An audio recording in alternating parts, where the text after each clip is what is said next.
In this video, I'll show you how to save your Canva design. Let's use this sample thumbnail as an example. First, click on the share button in the top right corner. From there, select download as shown. Next, click on select file type. Here, you'll see several options such as JPG, PNG, PDF, print, etc. Choose your desired file type and click on download.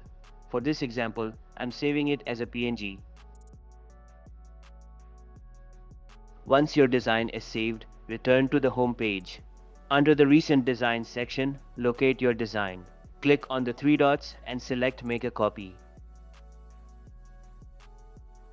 Now you've created a template. Simply open it and edit it as needed, and your template is ready to go. If you found this video helpful, give it a like. For more tech videos like this, subscribe.